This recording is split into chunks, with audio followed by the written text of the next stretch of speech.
दोस्तों, यूँ तो कई यूरोपियन कंट्रीज़ की कंपनी जैसे कि पुर्तगाल, Dutch, British, France etcetera Bharat में व्यापार करने के लिए आईं, लेकिन इनमें से सबसे पहले जिस यूरोपियन कंट्री की कंपनी ने भारत में कदम रखा वो थी पोर्तुगीज़ ईस्ट इंडिया कंपनी। और लगभग पूरी 16वीं शताब्दी तक इसका एशिया और यूरोप के ट्रेड पर डोमिनेंस रहा। आज के इस सेशन में हम ये जानेंगे कि पुर्तगीज़ भारत क्यों आए, और इसके अलावा हम ये भी जानेंगे कि वे कौन से रीजंस थे जिस वजह से Portuguese east India company Asia and south east Asia में अपनी डोमिनेंस जमाने में सफल हुई। इसके अलावा हम पुर्तगीज़ स्टेट सिस्टम के बारे में भी जानेंगे और हम ये भी देखेंगे कि आखिर वे कौन से रीजंस थे जिस वजह से पुर्तगीज़ पावर का भारत में पतन हो गया। Intentions of Portuguese. पुर्तगालियों का भारत आने का एक बेसिक इंटेंशन बिजनेस करना था। जैसा कि हम ये जानते हैं कि 1498 एडी में जब वास्को डी गामा भारत आया और भारत से वापस लिस्बन लौटा, तो बताया जाता है कि अपने ट्रैवल एक्सपेंडिचर निकाल लेने के बाद भी उसे 60 गुना मुनाफा हुआ था। तो इस प्रॉफिटेबल ट्रेड पर अपनी मोनोपोली स्टैब्लिश करने के लिए पुर्तगाली अपने कॉम्पिटिटर्स जैसे कि अरब्स को इंडियन ओशन से बाहर कर देना चाहते थे। और इसी के कॉन्टेक्स्ट में जब फ्रांसिस्को डी अल्मेडा को भारत में पहला पुर्तगाली वायसराय नियुक्त किया गया, तो उसे साफ तौर पर ये निर्देश दिए गए कि वह अदन, अरमुज और मलक्का के मुस्लिम व्यापार को पूरी तरह से बर्बाद कर दे। इसके साथ ही पुर्तगालियों का भारत आने का एक रिलीजियस एंगल भी था, जिसके ट्रेसेस हमें इन 3 बातों में मिलते हैं। फर्स्ट, कि जब 1510 एडी में गोवा पर पुर्तगालियों का कब्जा हो गया, तो उसके कुछ ही सालों बाद 1515 एडी में पहला चर्च गोवा में खोल दिया गया, जिसका नाम था सेंट जेवियर चर्च। सेकेंडली, जब हमें ये देखने को मिलता है कि एक जेसुइट मिशनरी फ्रांसिस जेवियर ने 1546 एडी में मलक्का से पुर्तगाल के राजा जॉन थर्ड को एक लेटर लिखा, और उस लेटर में ये रिक्वेस्ट की कि गोवा में एक इंक्विजिशन खोला जाए।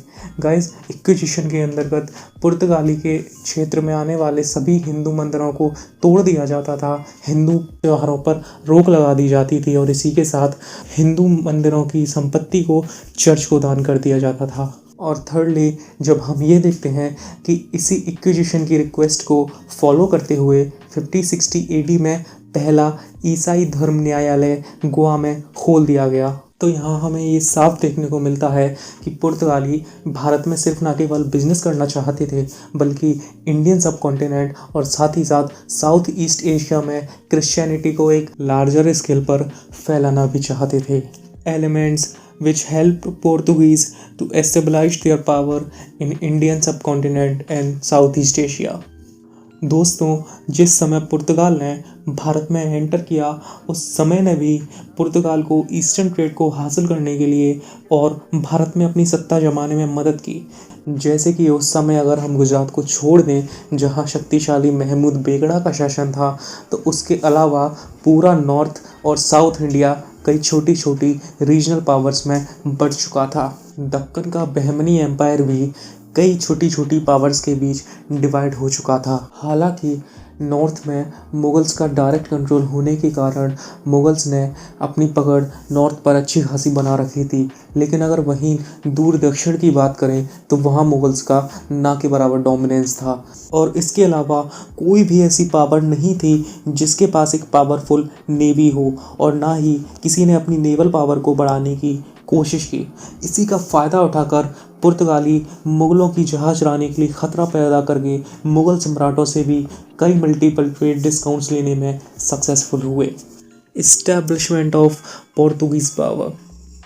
जैसा कि हम ये जानते हैं कि 1498 एडी में वास्को डी गामा भारत आया था। इसके बाद 1502 एडी में वास्को डी गामा दूसरी बार भारत आया, और इसी ने 1503 एडी में पहली पोर्तुगीज़ फैक्ट्री कोचीन में इस्टेब्लिश की, और सेकंड पोर्तुगीज़ फैक्ट्री कन्नूर में इस्टेब्लिश की गई। और दोस्तों, कोचीन और कन्नूर आज दोनों ही प्रेजेंट डे केरला स्टेट में आते हैं।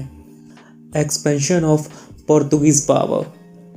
दोस्तों, 1505 एडी में पोर्तुगीज़ किंग ने भारत में एक गवर्नर अपॉइंट किया जिसका नाम था फ्रांसिस्को डी अल्मेडा। अल्मीडा ने इंडियन ओशन में पोर्तुगीज कंट्रोल इस्टेब्लिश करने के लिए ब्लू वाटर पॉलिसी अपनाई, जिसे हम शांत जल की नीति के नाम से भी जानते हैं। फ्रांसिस्को डी अल्मेडा को 1508 एडी में बैटल ऑफ चौल का सामना भी करना पड़ा। इस बैटल में उसे गुजरात, इजिप्ट एंड टर्की की यूनाइटेड आर्मी से वॉर करनी पड़ी। हालांकि इस साल वो हार गया, पर अगले ही साल उसने इन तीनों की यूनाइटेड आर्मी को हरा दिया। 1509 एडी में दूसरा पुर्तगाली गवर्नर यानी कि second Portuguese governor Alfonso de Albuquerque को बनाया गया। दोस्तों, इसे भारत में पुर्तगाली सत्ता का वास्तविक संस्थापक माना जाता है। अगर हम इसके टाइम पीरियड के दौरान पुर्तगीज पावर के एक्सपेंशन की बात करें तो 1510 एडी में बीजापुर के आदिल शाही सुल्तान से गोवा छीन लिया। 1511 एडी में इसने साउथ ईस्ट एशिया में मलक्का और 1515 एडी में इसने पर्शियन गल्फ के पास हरमुज पर भी अधिकार कर लिया। साथ ही इसने policy of marriage with Indian women यानी कि भारतीय स्त्रियों से विवाह की नीति भी अपनाई। तो जैसा कि अभी हम यहाँ साफ देख सकते हैं कि जहाँ एक और पुर्तगाली एक स्ट्रॉन्ग नेवी के रूप में उभर रहे थे, वहीं ऑन द अदर हैंड पुर्तगाली अपने आप को इंडियन सोसाइटी में इंटीग्रेट करने की भी कोशिश कर रहे थे। 1529 एडी में नीनो डी कुन्हा को थर्ड पोर्तुगीज गवर्नर अपॉइंट किया गया।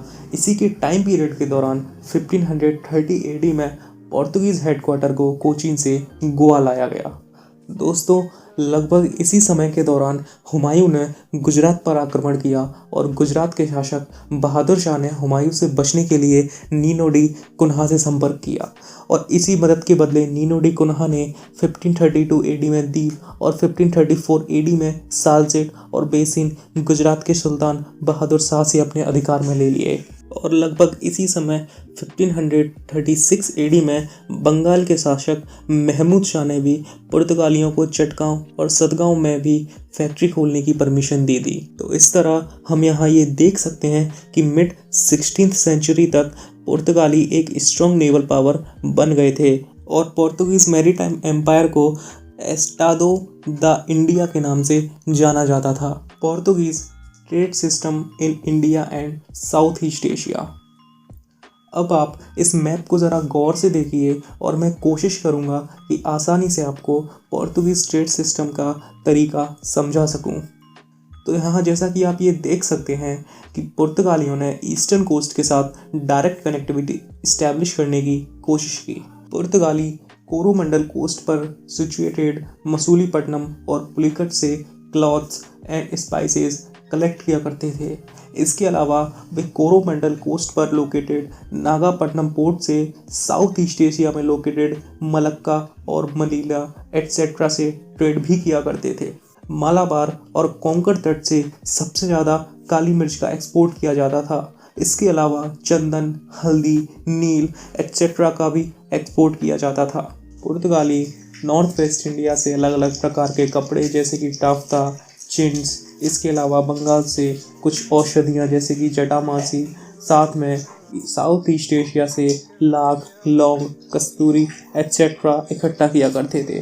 पुर्तगाली जर्मनी, इंग्लैंड जैसी यूरोपियन कंट्रीज से मूंगा, तांबा और पारा एटसेट्रा जैसी चीज़ें भारत लाया करते थे। हालांकि पुर्तगालियों के पास ऐसी कोई चीज़ नहीं थी जिससे कि वे वस्तु विनिमय यानी कि कमोडिटी एक्सचेंज के थ्रू ट्रेड कर सकें। इसलिए साथ में उन्हें वेस्ट से कई सारा गोल्ड, सिल्वर और कई तरह का प्रीशियस रत्न भी भारत लाने पड़ते थे। इन सब के अलावा भी पुर्तगालियों ने कई तरह से इंडियन शिप्स से भी पैसा वसूल किया, जैसे कि कार्टेज सिस्टम। इस सिस्टम के अंदर इंडियन एंड अरेबिक शिप्स के कैप्टन्स को पोर्तुगीज ऑफिसर्स से कार्टेज यानी कि एक तरह का लाइसेंस या परमिट लेना पड़ता था, जिसके बाद ही वे अरब सागर में एंटर कर सकते थे। अदरवाइज पोर्तुगीज उन शिप्स पर अटैक करके उन्हें लूट लेते थे। कॉन्वॉय सिस्टम यानी काफिला व्यवस्था। इस सिस्टम के अंदर लोकल ट्रेडर्स के शिप्स का एक काफिला होता था, जिसकी सेफ्टी एंड सिक्योरिटी के लिए उनके साथ एक पुर्तगाली बेड़ा भी हुआ करता था। तो इस तरह हम ये देख सकते हैं कि पुर्तगालियों ने न केवल स्पाइसेस के ट्रेड और इंडियन शिप्स से प्रॉफिट अर्न किया, बल्कि डिफरेंट एशियन कंट्रीज़ के बीच गुड्स लाने और ले जाने के काम से भी प्रॉफिट अर्न किया। Fall of Portuguese in India. दोस्तों, पुर्तगाल के भारत में पतन के पीछे कोई एक या दो कारण नहीं, बल्कि इसके कई सारे कंबाइंड रीजंस हैं। जैसे कि according to historian V.A. Smith, पुर्तगालियों ने मुगल्स को भी अपना विरोधी बना लिया। जैसे कि पुर्तगालियों ने मुगल्स की नेवल वीकनेस के चलते उनके 4 इंपीरियल शिप्स को सीज कर लिया और साथ में कई मुस्लिम्स को प्रिजनर बना लिया और उनके सामान को भी लूट लिया, जिस वजह से मुगल्स भी पुर्तगालियों के अगेंस्ट हो गए। इसके अलावा फितोरिया, जो कि ऐसे बेस होते थे जहां से नेवल फ्लीट को हेल्प प्रोवाइड की जाती थी, उसे उन्होंने बस एक बेस के फॉर्म में ही देखा। उन्होंने कभी भी उसे एक रीजनल स्टेट में कन्वर्ट करने की पॉलिटिकल विल नहीं दिखाई। इसके अलावा 16th सेंचुरी के एंड में पुर्तगाल स्पेन के साथ जुड़ गया था और स्पेन के डाउनफॉल के साथ साथ पुर्तगाल का भी डाउनफॉल होता गया। इसके साथ ही पोर्तुगल सोसाइटी में एलिट क्लास का डोमिनेंस ज़्यादा था। मर्चेंट क्लास का सोशल इम्पैक्ट इतना नहीं था कि वह स्टेट को अपने इंटरेस्ट को फुलफिल करने के लिए इन्फ्लुएंस कर सके। रिलीजन के मामले में भी पोर्तुगीज़ काफ़ी इंटॉलरेंट एंड बाइगॉटेड थे। कई जगह ये देखा गया था कि उन्होंने लोगों को अपने रिलीजन को चेंज करने के लिए फोर्स भी किया था। इसके साथ ही पुर्तगाल में उनकी इंडस्ट्री एंड ट्रेड ज़्यादा डेवलप नहीं हो पाए थे और बस वो लोग एक डिस्ट्रीब्यूटर की तरह काम करते रहे। उन्होंने खुद की जो monopoly Arabic ocean and south east Asia में इस्टेब्लिश की थी, उन्होंने बस उसे मुनाफे यानी कि प्रॉफिट तक ही लिमिटेड रखा। और इन सब के अलावा भी पुर्तगालियों ने न केवल ट्रेड करके मनी अर्न की थी, बल्कि उन्होंने हिंदू और मुस्लिम बच्चों को खरीद कर या उनको अपना प्रिजनर्स बनाकर ब्रूटल स्लेव ट्रेड भी स्टार्ट कर दिया था, जिस वजह से आम जनता में भी पुर्तगालियों को लेकर काफ़ी डिससेटिस्फैक्शन था।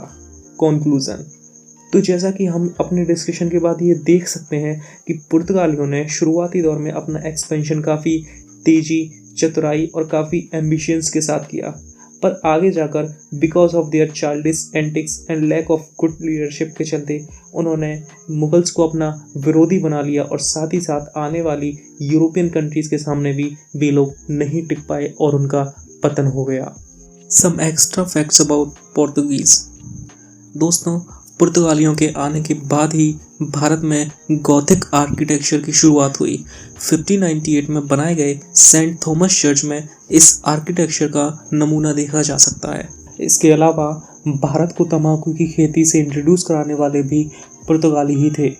साथ ही साथ ship building and printing press की टेक्नोलॉजी को भी भारत लाने का क्रेडिट पुर्तगालियों को ही दिया जाता है। 1556 AD में पहली प्रिंटिंग प्रेस गोवा में इस्टेब्लिश की गई। आई होप कि मेरे इस सेशन ने आपकी नॉलेज में कोई वैल्यू ऐड की होगी, और अगर मुझसे कोई मिस्टेक हुई हो या आप कोई अपना सजेशन देना चाहते हो तो आप नीचे कमेंट बॉक्स में दे सकते हैं।